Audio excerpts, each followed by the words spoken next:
Welcome back into Financial Matters with Richard Oring. I am John Jagay, joined by Richard Oring from New Century Financial Group. Rich, great to be with you, and we've got a guest today. We do. I have Xavier Angel from our office. He's located in New Orleans. He joined our firm, 3 years ago, Xavier? Right before COVID started? Yeah, go on January 2020 is when I joined the firm. And Rich, since I lived down there for 3 years, I'll save Xavier the trouble and tell you that it's New Orleans, and only tourists call it New Orleans. Thank you for that one. When I keep visiting, maybe I'll eventually start saying it that way. So Xavier joined us right when COVID started, and that was a great start. You got to transition your book of business and then take some time off working at home and gradually growing your business when, after March and the market started recovering. It was perfect. Perfect timing. I mean, everyone was at home, beginning in March. Everyone wanted to have those conversations. So it made it a lot easier to just jump on a Zoom call and start having these Zoom meetings with everyone. And what's really nice is Xavier joined us and just fit right in. Like his business model, my business model. Right. And I think part of that, Rich, was just the culture that New Century Financial Group had. It was a culture where it was all inclusive. I mean, if you look at the diversity of the firm, it just made it a very smooth and easy transition to become a part of. So I enjoyed being there, the family atmosphere, and just working with everyone there. Well, I'm really excited. The topic of today's podcast is addressing financial literacy in the Black community. And Xavier is a Black financial advisor. And Xavier and I, we've been working on the notes for this podcast for a while. And he was excited about this. Black History Month, let's do it, Rich. Let's start recording. So I'm glad we're finally here and we're doing it. I'm excited as well, Rich.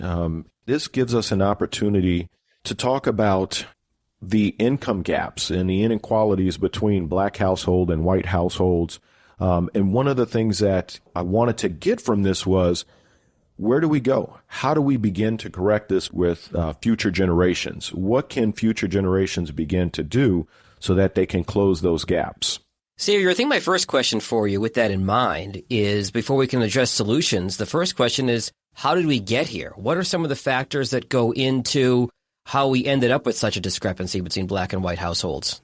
That's a great question. If we look at some of the national poverty rates within the African American and Black communities, I started doing some research going back to 2019. So if we look at 2019, roughly 20% of Black households are below the poverty line. 16% of Latinx families are below the poverty line, compared to 9% of white households that are below the poverty line. Wow. I think that's a great place to start.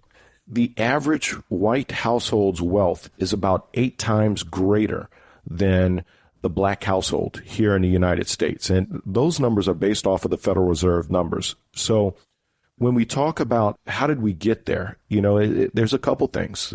Systematic inequalities, which were prevalent, a lack of financial literacy. If I look at my grandparents, they didn't have anyone talking to them about saving monies, about retirement plans. Sure. About debt. No one was out there speaking to them about that. Then we have to look at the high default rates on some of the student loans that are out there. I came out of school, a graduate of Loyola Chicago. I came out owing just over $100,000 in student loans. Mm-hmm. So how do we tackle that loans? And I think no one was, again, speaking to families of color regarding that. And I think one of the big ones is employment discrimination. If we look at the median household incomes, a white household, the median household income is about $76,000. In your Hispanic household, it's $56,000. And then in your Black households, it's at $45,000. Wow. There's a huge discrepancy between what different households are making within the United States. And we talked a little bit about this prior to. So even though those Black households have less income than other households within the United States, 2/3 of the Black households donate to organizations and charities and churches throughout the United States.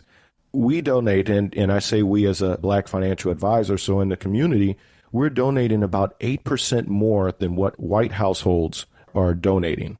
Xavier, I'm just curious, your own upbringing with your parents. Like in our household, we talk about charity all the time. It's part of our religion. We call it tzedakah, like giving back without asking for anything back, like recognition or anything like that. Was this something your parents taught you at an early age? Absolutely. Giving back to our high schools, giving back to our HBCUs, because without them, I wouldn't be where I am today. Where my grandfather and my uncles went to HBCUs, they went to black high schools here in New Orleans. And without that foundation, I wouldn't have the education that I have. So we're consistently giving back so that they can help others behind us to have the same opportunities that I had. And just to jump in for a second, for anybody listening that doesn't know the term HBCU, Historically Black College and University, right? Correct. Xavier, I think that's probably one of the reasons why we got along right away. I think, we talked about religion, but we also talk about the community work we do. My wife and I, we have a nonprofit she runs, feeding seniors in need for breakfast. And I know you're very active on a lot of community boards. And I think that's probably one of the reasons why we got along so well.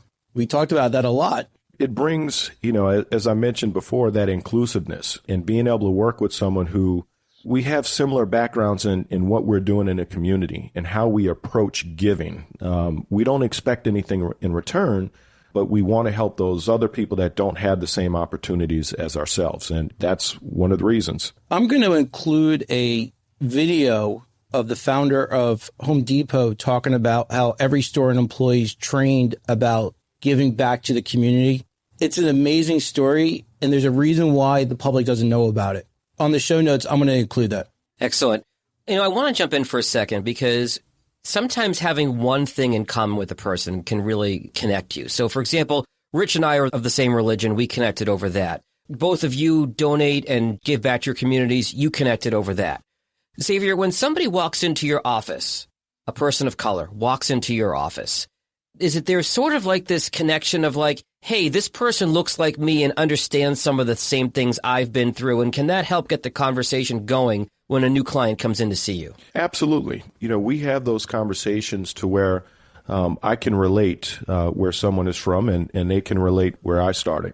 One of the things that I tell people is I didn't start in the financial services industry.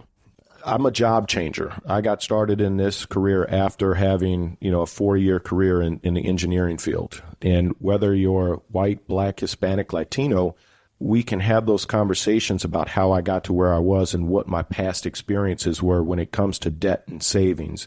And all of that helps us to build that relationship together. So, Xavier, now that we know there is an issue, how do we change? How do we educate? What do we do?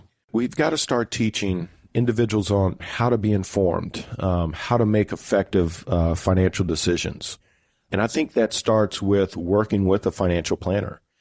You and Jag had the conversation in one of your previous podcasts, what does a financial planner do? And you used that term coach. And I loved it when I heard that, because that's exactly what we are. We're working with our clients to build that strategy that's going to help them to move forward. And we're constantly working with them. It's not just sitting down now and not talking to them later.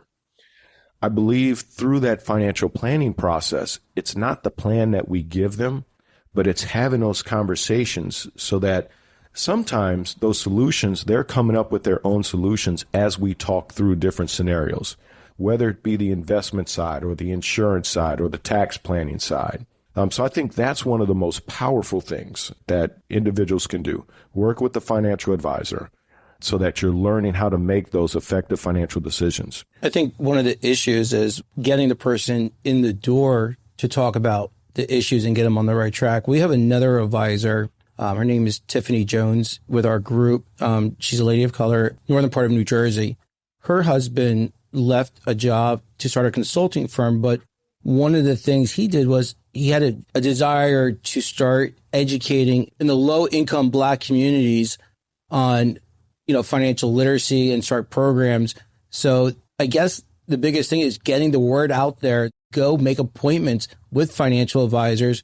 Xavier, while we were prepping and doing a lot of the research for this podcast, I noticed that there was a few professional organizations for Black financial advisors. So there's got to be a big demand for Black advisors to get together, brainstorm, and figure out how to get what they know out to the communities. There definitely are. And as financial planners and financial advisors across the country, we're working to come together to have those conversations and find ways that we can get into the communities where people haven't historically had an advisor and a planner work with them. So that is a big push throughout the country with several of the different organizations that are there.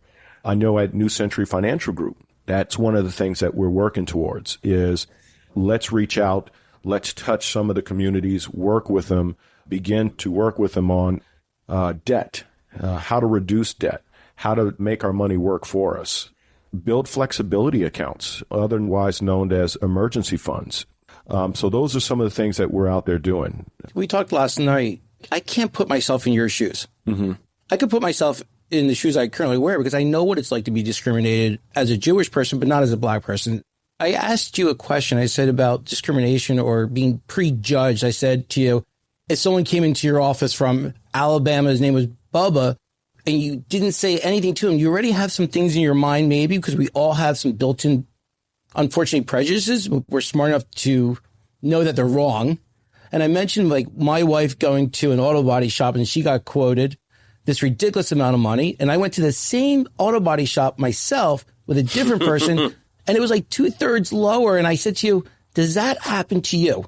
As a black man going in, do they look at you different or try to take advantage of you, assuming you don't know? It happens all the time. I'll give you an example. I work with an individual now. She's in her mid to late 60s. When we first met 7 years ago, she had mentioned to me that she had met with a bunch of financial advisors, and everyone automatically thought and made the assumption that she didn't have money because she didn't come into their office flashy. Her car was 11 years old when she pulled up, and she just didn't get the service that someone else would have gotten. Well, when I started working with her, she walked into the office. She saved everything in her retirement accounts, and she had over $700,000 in these accounts that she was looking for someone to sit down with her, work with her, be that coach, guide her, and keep her accountable. So it happens on a regular basis in the black community. Xavier, a moment ago, you were talking about some of the financial one-on-one stuff you talk to clients about, which is having that emergency savings fund. You know, something goes wrong with your car, having that flexibility, things like that, building that solid financial foundation. And as you said, being a coach. What are some of the other points you tend to hit on with clients, black, white, red, green, blue, purple, that really have to do with financial literacy here? As you mentioned, it's across the board. These are things for everyone. You know, when we start talking about that flexibility fund, save between 10 and 20% of your annual income.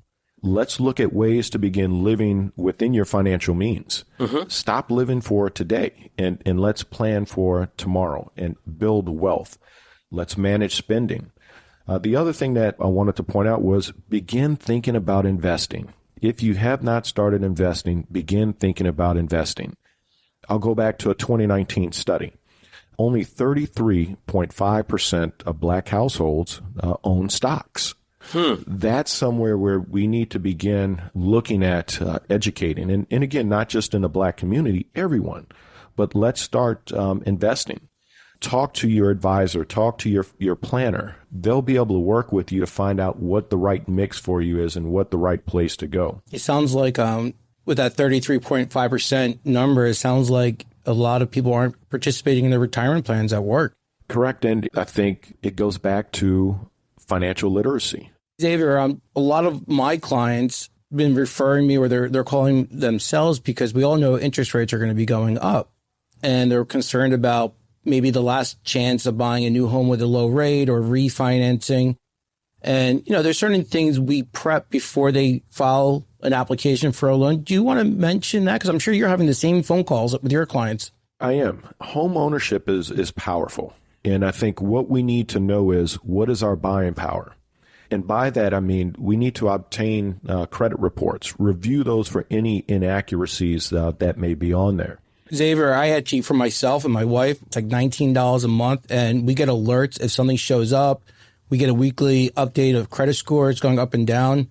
So monitoring your credit report is really easy now with the software out there you can just pay for. I mean, I think everyone should be doing that. And even beyond that, Rich, there are sources like freecreditreport.com out there that you can get your credit report for free. And I know certain companies have waived fees during the course of the year. If there is something inaccurate in your credit report that is going to harm your credit, and to your point, Xavier, harm your ability to get a loan for a car, a loan for a house, anything at all, you want to make sure that you fight that and get rid of it if it's not true. Why should you handicap yourself for something that's not accurate? One of the things that I think a lot of people don't realize is those credit reports, not only does it damage your opportunity to purchase a home or to buy a car, but it affects auto insurance. Yeah. If you have a low score, it could jack up your auto insurance. I've lived in New Orleans. Auto insurance down there is not cheap, even if you have good credit. I just want to clarify one thing. That's a state rules. I know where I live in Pennsylvania, it used to be that way, and now they don't use credit report for insurance rates. But I will add one more thing. When you're applying for certain jobs, they pull credit reports. Sure. So it's powerful. And Rich, you and I were talking earlier about younger people who have just started their careers, that 23, 24, 25-year-old. That's one thing that I preach to them is make sure you're checking it. Don't go get the credit card and just spending and live outside of your means. Make sure you begin paying back those student loans rather than continually pushing them back and not paying those student loans.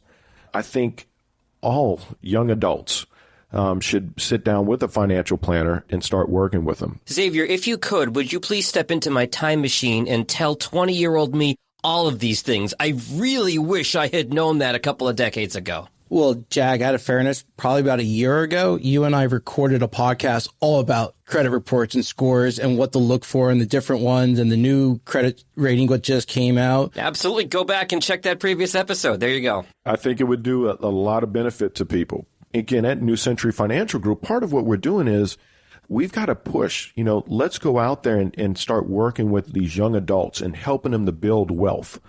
What can you do? How do you go about doing it? Well, working with that planner is going to help you to lay down that strategy or that roadmap. Again, going back to you guys' podcast, that GPS. Mm-hmm. So that GPS is going to help you to get to those goals. That was our last episode he's talking about. Those are some of the things that you want to take a look at. And no matter who you are, what race, what culture you are, definitely reach out. Talk to a financial planner, financial advisor, and begin building those strategies so that you can have that wealth. Xavier, on our last episode, it was talking about why everyone should have a financial advisor. And one of the things I mentioned is that a lot of people think financial planning is for the wealthy. They don't realize you can have nothing and still benefit from using a financial advisor. Do you want to talk about how you offer, and honestly, it's the firm, how they offer financial planning, and explain how it's affordable? And I know that you and I are very similar, that if someone comes to us and they don't have a lot of money, that our passion is to help and we would accommodate. Mm-hmm. Do you want to kind of talk about how you offer financial planning? Because I encourage anyone listening to this podcast, and definitely if you want to work with a financial advisor who is Black and who understands some of the issues you had, reach out to Xavier. I mean, I know it's my podcast. I love getting business, but I love Xavier. I know he's great. We work as a team. And I encourage people, except for my existing clients, to call him and make an appointment. I mean, Xavier, talk about initial meeting charges and things like that, because I know you don't charge them. Right. The initial meeting that we sit down, we're getting to know each other, getting to know what your situation is, who you are, if we're a right fit. If we are a right fit, then we start moving forward. Financial planning there is a fee to go with it, and that fee is going to be determined on where you are in the country. New Jersey is going to be different from what Louisiana is. But you are typically looking at anywhere from $2,000 to $10,000 is what it costs for a financial advisor. Our job is to help you to be that coach, and I stress coach because that's what we are. We're working with you to build that strategy. We're looking at everything. What are your goals? Where do you want to be in a 5-year time period? Where do you want to be in 15 or 20 years? And we're going to help you and build that and work with you on a daily basis. We're not here just for this year, but we're going to be here with you in 2, 5, and 10 years down the line. Xavier, one of the things when we set up our financial planning, we did this about 2 years ago. We restructured how we charge for financial plans. It used to be we would charge you an upfront fee, half of what it costs, and then you would pay the rest at the delivery of the plan. And we didn't like that model because they would pay for a plan one time. And the reality is once we deliver that plan and we budgeted so much fuel a month, whatever, and you turn left to go to the restaurant instead of making right and you spend extra money after our meeting, that plan's not as accurate. So we decided to go on what we call subscription-based planning, where instead of paying all that money up front, it's a monthly fee. So it's affordable for everyone. I find a lot of individuals enjoy that or like that better than paying it up front and then coming back at the end and paying a lump sum. When we manage assets, we charge a management fee. We have to work for our fee every day. Sure. If you're not happy, we're not meeting your expectations, we get fired. Same thing with a financial plan. If we're not delivering you value on what you're paying for, you fire us. Unlike other firms who are going to charge you more on the first year, and then they're going to charge you probably 3/4 each year to update the plan to one time. Whereas our subscription base, it's more affordable. You pay for what kind of services you're going to get. You know, I'm not going to give ranges because of the state differences. Previous podcast, I talked about that for New Jersey. But it's affordable for everyone. I don't care if you are in debt and you need to figure out how to pay off your debt. There's strategies for that. We're not going to charge you $2,000 for debt planning. It'll probably be a lower plan. But as you progress and you need more financial planning and make tougher decisions, having a coach on your side to guide you in those decision making is priceless. Absolutely. Everyone needs a coach, you know, whether you're Tiger Woods, you know, you've got a coach for your golf swing. He's stealing my quotes now. I know. LeBron James, one of the greatest basketball players of history. He's got a coach. He's had someone that's worked with him to get him to where he is. Michael Jordan, you know, no matter who it is. We have these coaches so that they're going to help us and work with us to be able to get where we are. So are you saying my Philadelphia Eagles needs a new coach? You know, yes. Hey, we just got one here in New Orleans. So the Saints now have a new coach. So we're excited. You know, I want people to understand that don't be afraid when you hear a subscription, you know, because it's worth it. It's worth having someone sit down and have those conversations with you and work with you to build that plan. Don't just shun it away or walk away from it. So I'm going to take Jag's part of the podcast. I'm going to say this time, you went over a lot of things, Xavier. If someone wants to reach out to you, how can they contact you? You shoot me an email, Xavier, Xavier, at plan-wisely.com. That's Xavier at plan-wisely.com. Send me an email. Would love to hear from you guys. And again, if you want to reach out to New Century Financial Group, you can actually use this contact information to get a hold of myself or Xavier. He has another phone number which goes through my office, and it's the same number for me. It's 609-924-2049. My direct extension is 126, and Xavier's direct extension is 505.